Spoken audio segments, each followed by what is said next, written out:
When I took the job at Blackwood Watchtower, they gave me a manual. It had the standard stuff: how to spot smoke, how to use the radio, how to survive a bear encounter. But on the last page, handwritten in red ink, was rule number 4. It said, if you hear a voice calling your name from the bottom of the stairs, do not look down and do not answer, even if it sounds like your mother, even if it sounds like you. I thought it was a prank, a hazing ritual for the new guy.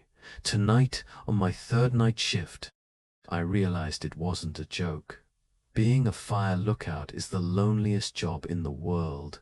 You are 10 miles from the nearest road and 50 feet in the air. It's just you, the wind, and millions of trees. During the day, it's beautiful, but at night, the windows become mirrors. You can't see out, but everything in the woods can see in. I was sitting at my desk, reading a book, when the silence broke. It wasn't the wind, it was a snap. A loud, deliberate snap of a large branch breaking right at the base of my tower. Something heavy was walking down there. I grabbed my flashlight and stepped out onto the catwalk. "Hello," I called out. "Is there a hiker down there?" No answer, just the rustling of pine needles. I figured it was a deer or maybe a black bear. To scare it off, I let out a sharp whistle. Foo-weet! I waited. 3 seconds later, from the darkness directly below me, a sound came back. Foo-weet! It wasn't a bird mimicking me. It was a perfect recording of my own whistle. Same pitch, same length. My blood ran cold. Bears don't whistle. I rushed back inside and locked the door. I grabbed the radio mic. "Station 4 to base. Do you copy?" Static.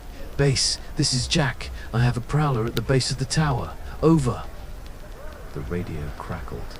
Then a voice cut through the white noise. "Jack, prowler, over, over." It wasn't the base commander. It sounded like me.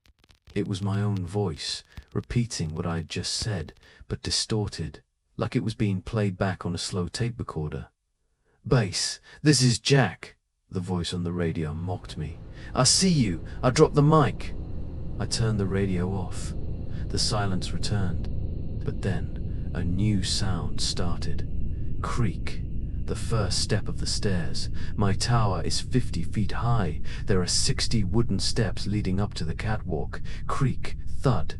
Someone was climbing, slowly, deliberately. It wasn't an animal. Animals run.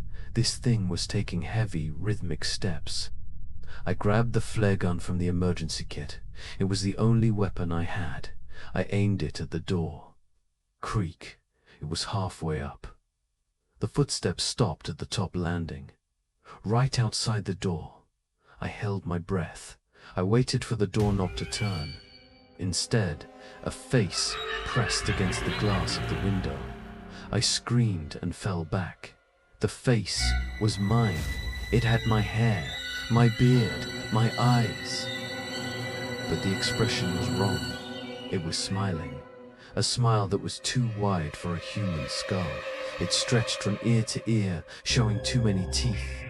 It tapped on the glass with a finger that looked broken. And then it spoke with my voice, muffled by the glass. "Let me in, Jack. It's cold out here. I forgot my keys." My double didn't blink.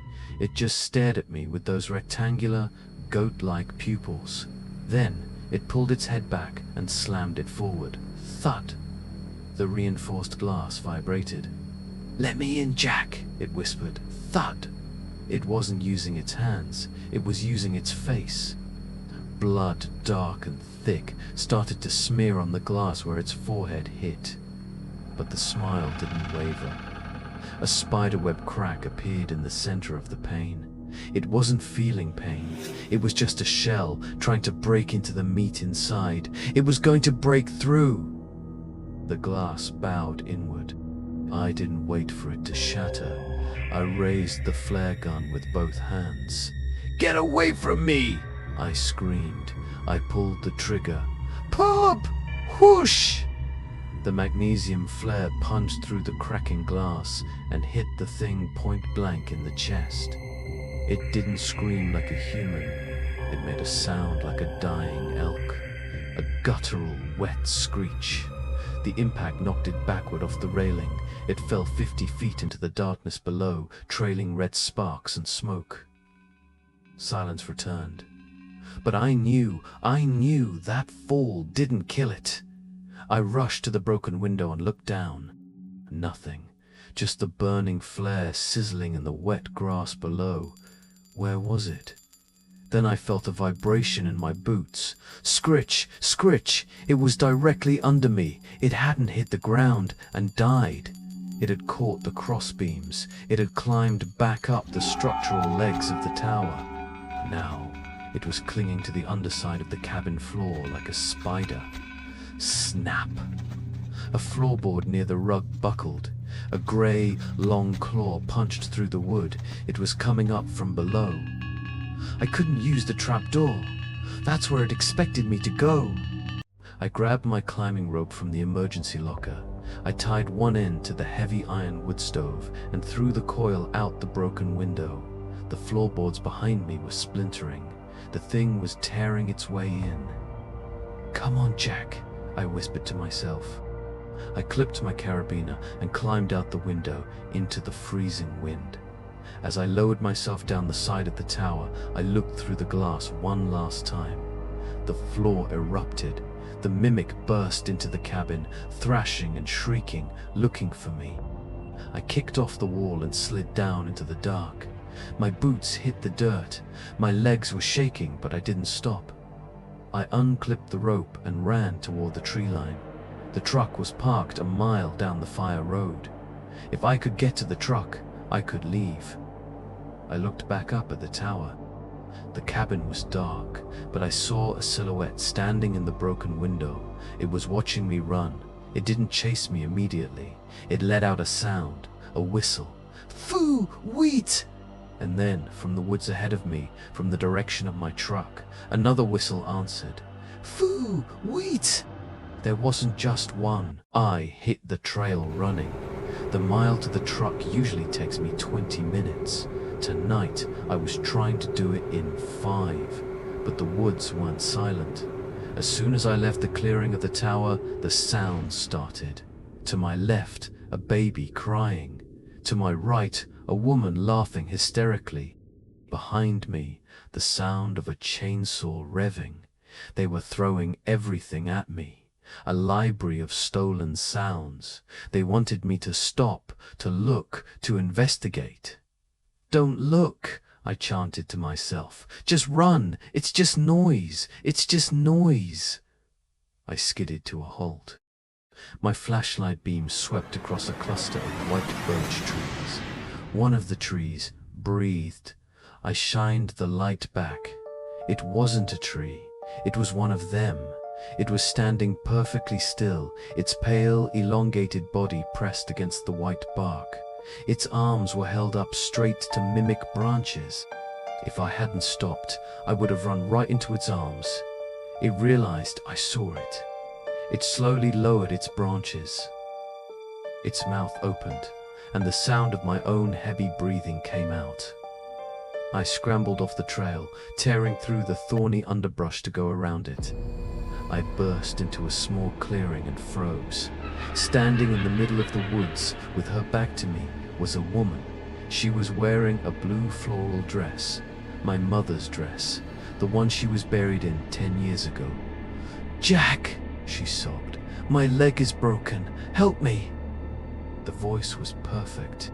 It hit me right in the chest. Every instinct in my body screamed to run to her. But I looked at her feet. They were hovering 3 inches off the ground. "You're not real," I whispered, tears stinging my eyes. I turned and ran. I didn't look back at the thing wearing my mother's dress. I heard it scream, a sound that shifted from a woman's cry to a cougar's roar in a split second. I was close to the road. I could see the gravel through the trees. Suddenly, the brush to my right exploded. Something massive lunged at me. I threw myself forward. R.I.P. Claws hooked into the back of my thick canvas jacket. I felt them graze my skin. I tumbled onto the gravel road, rolling to absorb the impact. I scrambled up, gasping. I was out of the deep woods, but I wasn't safe yet. There it was, my 1998 Ford Ranger. It looked like a tank. It looked like salvation. I sprinted toward it, fishing the keys out of my pocket with trembling hands. Then I stopped. The cab light was on. I always locked my truck. Always. But the passenger door was cracked open about an inch. Someone, or something, was already inside. Or maybe they just wanted me to think they were inside, so I wouldn't get in. I stood there on the gravel road, keys in hand, weighing my options. Behind me, the whistling started again, closer this time. I couldn't wait. The whistling was getting closer. I circled to the driver's side, keeping my flashlight trained on the open passenger door. "Get out!" I yelled, bluffing. Nothing moved. I shined the light inside. The cab was empty. No monster crouching on the floorboards. But the vinyl passenger seat was shredded. Muddy, three-fingered claw marks stained the upholstery. It had been here. It had searched the truck for me. I didn't waste time checking if it was hiding under the truck. I yanked the driver's door open and dived in. I slammed the door and hit the lock. My hands were shaking so bad I dropped the keys on the floor mat. Damn it! I scrambled to grab them. As my hand touched the keys, the truck's radio clicked on. I hadn't touched the dial. Static filled the cab. Then a recording played. "Get away from me! Get away! Get away from me!" It was a loop of me screaming. A recording from 5 minutes ago on the tower balcony. They were mocking me. I jammed the key into the ignition and twisted it hard. The engine roared to life, drowning out the radio. I floored it. Tires kicked up gravel as I fishtailed onto the fire road. I checked the rearview mirror to see if they were chasing me. The road behind me was empty. Then the truck lurched. A heavy weight shifted in the back. I looked in the mirror again. Something was rising up from the bed of the pickup. It had been hiding under the tarp in the back. A pale, hairless head with antlers slowly lifted into view. It stared right at me through the rear window glass. It raised a fist to smash the window. I didn't give it a chance to break the glass. I slammed on the brakes. The truck locked up and skidded in the mud. Momentum did the rest. The creature in the back went airborne. Thump! Crunch. It flew over the cab, hit the hood, and tumbled onto the road in front of the headlights. It landed in a heap of twisted limbs. I didn't wait to see if it stood up. I shifted gears, swerved around its body, and punched the gas. The speedometer climbed past 60. I was driving like a madman, but I wasn't stopping until I saw pavement. For 10 miles, I drove with my knuckles white on the wheel. Finally, the gravel turned to asphalt. I burst onto Highway 9. The orange glow of sodium streetlights washed over the truck. I pulled over onto the shoulder, right under a light pole. I killed the engine and sat there listening. No whistling, no scratching, just the hum of the highway and the sound of distant cars. I looked back at the tree. The woods stood silent, a wall of darkness. They didn't follow me into the light. The rules were different out here. But as I caught my breath, I noticed something on the passenger seat. I looked over at the passenger seat where the claw marks were. Sitting right in the middle of the tiers was a small black object. It was my old dictaphone, the one I used to record log notes in the tower. I had left this in the tower, on my desk, miles away. The creature, the thing that was hiding in my truck bed, it brought it. It put it here for me to find. I didn't want to touch it. It was covered in a thin layer of clear, sticky slime, but the red light was blinking. It was rewound and ready to play. I picked it up with 2 fingers and pressed play. Static hissed. Then a sound filled the cab. Inhale, exhale. It was the sound of someone sleeping. Heavy, deep breathing. It was me. Then a voice whispered on the tape, right next to the microphone. He looks so peaceful. It was my voice, but I was asleep. Then a different voice, a woman's voice, whispered back, "Can we open him yet?" I slammed the stop button. This wasn't recorded tonight. This was recorded 2 nights ago. They had been in the tower with me while I slept, watching me, discussing me. I threw the recorder out the window. I didn't want it near me. I pulled back onto the highway. I needed to be around people. I needed lights. I drove toward the city, constantly checking my mirrors. Every car behind me looked suspicious. Every shadow on the roadside looked like a tall, pale figure waiting to hitchhike. My phone had no signal in the woods, but as I got closer to town, the bars popped back up. I wanted to call the police, but what would I say? A monster stole my voice and hid in my trucks. They'd lock me up. I was on my own. I made it to my apartment complex. I didn't take the elevator. I ran up the 3 flights of stairs. I burst into my apartment and slammed the door. Click, clack, slide, deadbolt, handle lock, chain. I backed away from the door, my chest heaving. I was safe. The walls were brick. The door was solid wood. I was 50 miles away from the forest. I went to the kitchen and grabbed a knife. Not for monsters, just for peace of mind. I collapsed onto the sofa, burying my face in my hands. It was over. I sat there for an hour, just listening to the hum of the refrigerator. Then my phone buzzed on the coffee table. Bzzz. Bzzz.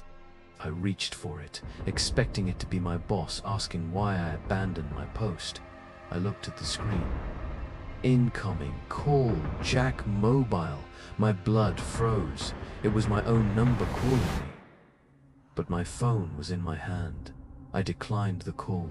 It rang again immediately. They weren't just in the woods. They had cloned my SIM card, or they were calling from inside the network. I answered it. "Who is this?" I whispered. My own voice answered, clear and cheerful.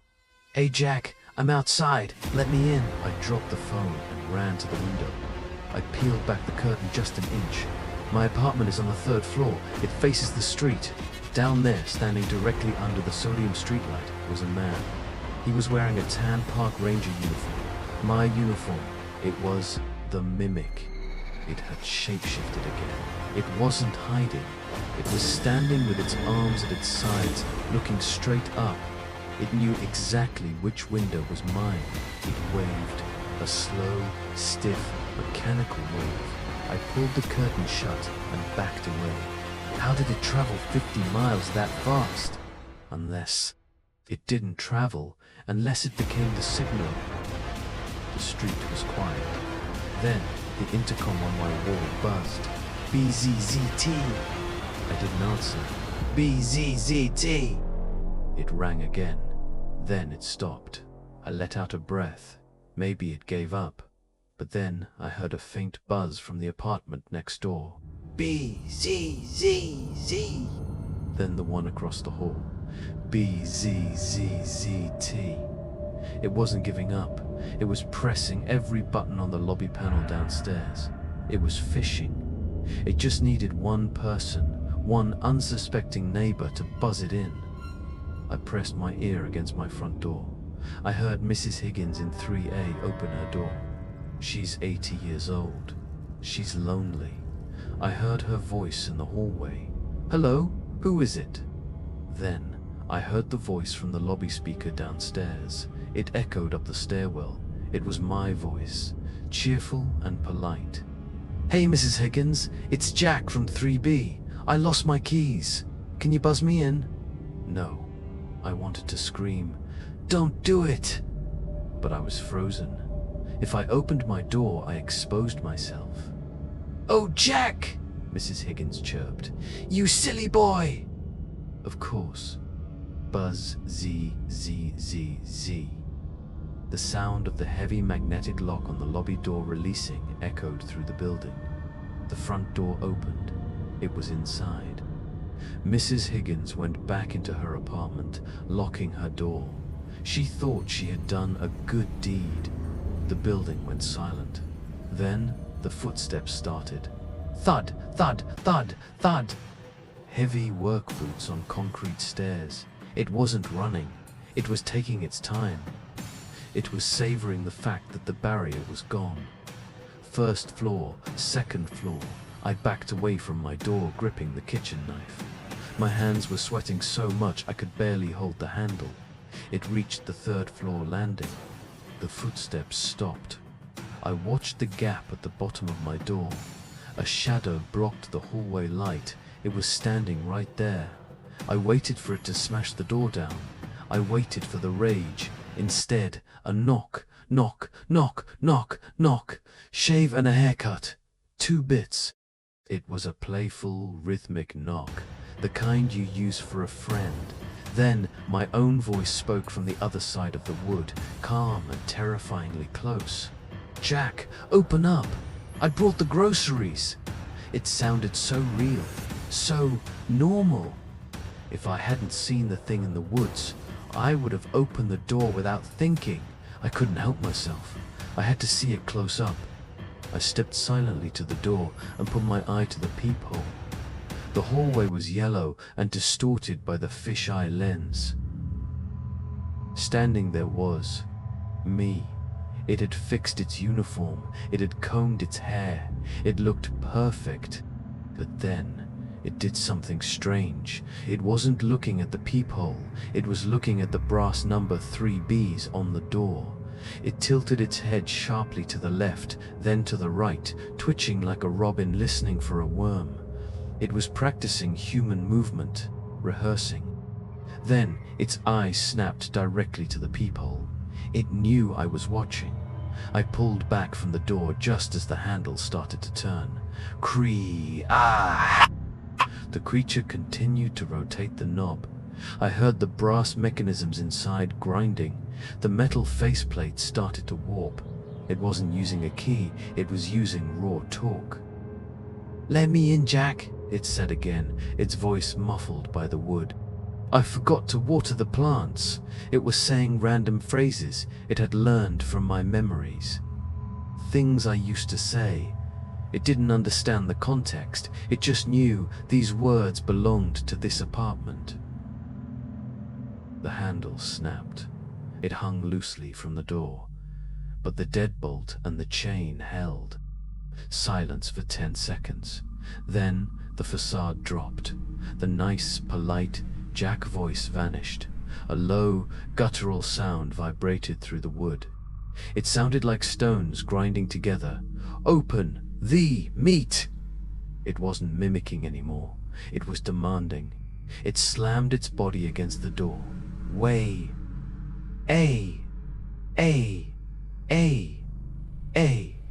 H. A. H. A. A. H. A. The wood frame splintered near the chain lock. Plaster dust rained down from the ceiling. I backed into the living room, knife raised. It was strong enough to break the door down. It just needed time. Suddenly, the pounding stopped. I stood there, panting, waiting for the next hit. But the hallway was silent. Had Mrs. Higgins called the cops? Had it left? Then I heard it. Tink, tink. It was a small metallic sound, coming from behind me. I turned slowly.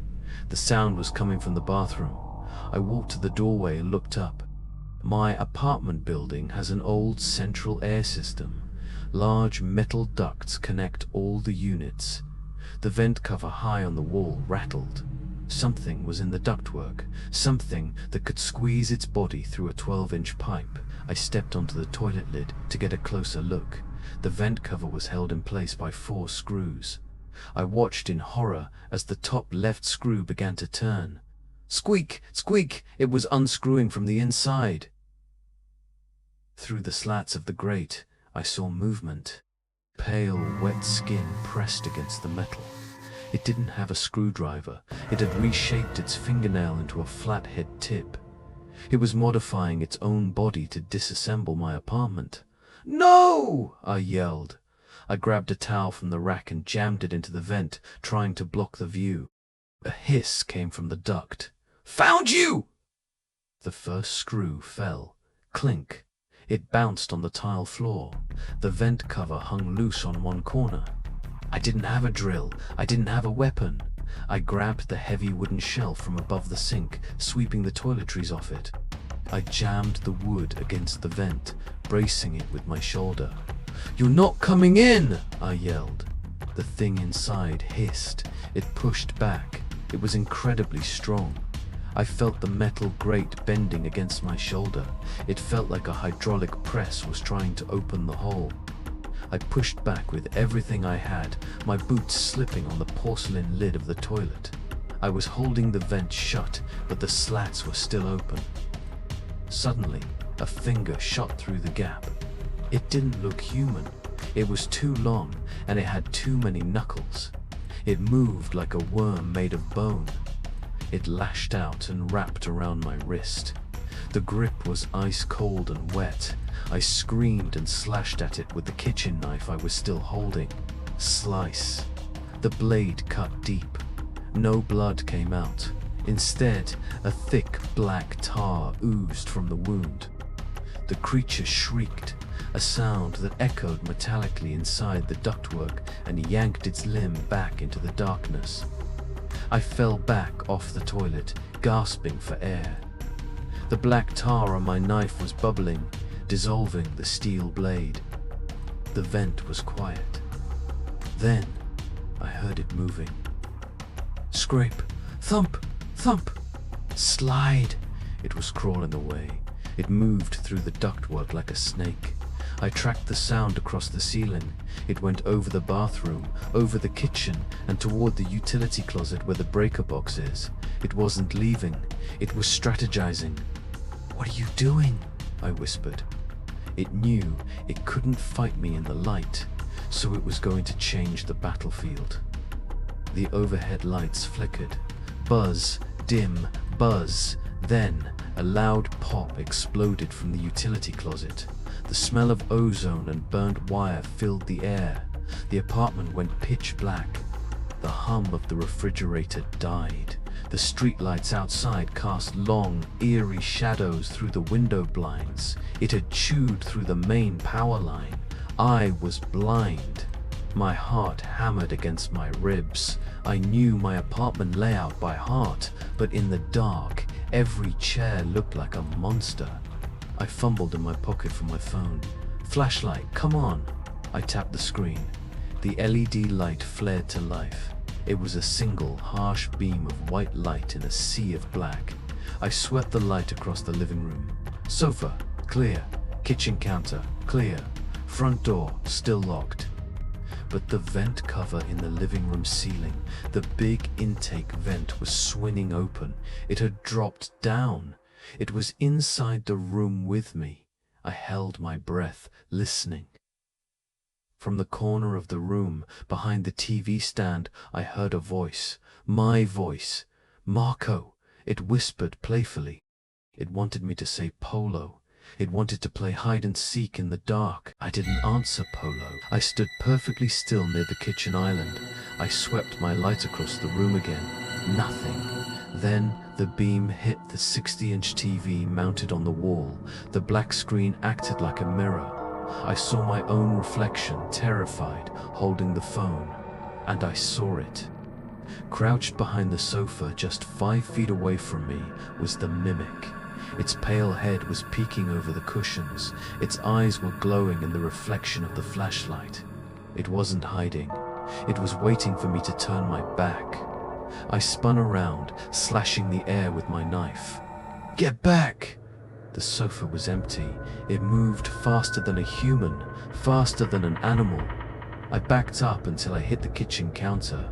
From the darkness to my left, my own voice whispered again. "You're not very good at this game, Jack." It was taunting me. It was playing with its food. It knew I couldn't see it. It knew I was tired. It was going to wear me down until I just gave up and let it take my skin. I remembered the tower, the flare gun. It hated light. It hated heat. The knife was useless against its liquid bone body. But fire hurt it. My hand brushed against a bottle on the counter. Vodka. Cheap, strong stuff. And in the junk drawer next to my hip, a box of wooden matches. I didn't care about the security deposit. I didn't care about my furniture. If I was going to die here, I wasn't going to leave a body for it to inhabit. I was going to burn everything. I unscrewed the cap and threw the bottle. Alcohol splashed across the living room rug, the curtains, and the sofa where it had been hiding. The strong smell of ethanol filled the room. The creature hissed. It stopped moving. It knew what that smell meant. "No," it whispered. The voice wasn't playful anymore. It was scared. It lunged from the shadows, a blur of pale limbs and teeth. It wasn't trying to hide anymore. It was trying to kill me before I could strike the match. It was fast, but the match was faster. Scritch. The flame flared to life, a tiny orange star in the dark. "Checkmate," I whispered. I dropped the match. Whoosh! The fumes caught instantly. A wall of blue and orange fire erupted between me and the monster. The blast of heat knocked me back against the fridge. The mimic screamed. It was the same sound I heard at the tower, a screech of pure agony. It tried to run, but the curtains were already blazing. The fire was hungry, and it was trapped. The heat was unbearable. The vodka burned hot and fast. I couldn't go out the front door. The fire blocked the path. I grabbed the heavy brass lamp from the end table and swung it at the window. Smash! Cold night air rushed in, feeding the flames. I scrambled out onto the metal fire escape, coughing up black smoke. Inside the apartment, the screaming had stopped. I looked back through the broken window. The living room was an inferno. Nothing biological could survive that. It was over. I had killed it. I climbed down the rusted metal stairs, my hands shaking. Below me, sirens wailed. Blue and red lights flashed against the brick building. The fire trucks were arriving. I reached the alleyway and collapsed on the pavement, gasping for clean air. Above me, the windows of 3B blew out. Boom! Glass rained down into the alley. I watched the flames lick the brickwork. Everything I owned was gone. My clothes, my photos, my life. But I was alive. And that thing was ash. A paramedic threw a shock blanket around my shoulders. "Deep breaths, son. You inhaled a lot of smoke." I nodded, sipping the water he gave me. Police were pushing the crowd back. Neighbors in pajamas were pointing at the fire, filming with their phones. I felt safe. For the first time in 3 days, I was surrounded by people, real people. "Did anyone else make it out of 3B? A police officer asked me. "Just me," I coughed. "I live alone." The officer frowned. "Are you sure? A neighbor said she saw someone else." I froze. Mrs. Higgins was standing by the police line. She looked terrified. She saw me sitting in the ambulance and her jaw dropped. She ran over to the cop. "But I just saw him," she stammered. "I just saw Jack." The cop looked at me, then back at her. "He's right here, ma'am." "No," she cried. Jack came down the stairs 5 minutes before the fire started. He was wearing his uniform. He waved at me and walked away. My stomach dropped. It didn't burn. It had tricked me. It started the fire to force me out, while it escaped through the front door. I pushed past the paramedic and looked down the street. Half a block away, standing just outside the reach of the fire truck lights, was a man. He was wearing a crisp, clean park ranger uniform. He looked exactly like me. No scars, no soot. Perfect. He saw me looking. He smiled. That same wide, unnatural smile. He raised a hand and waved goodbye.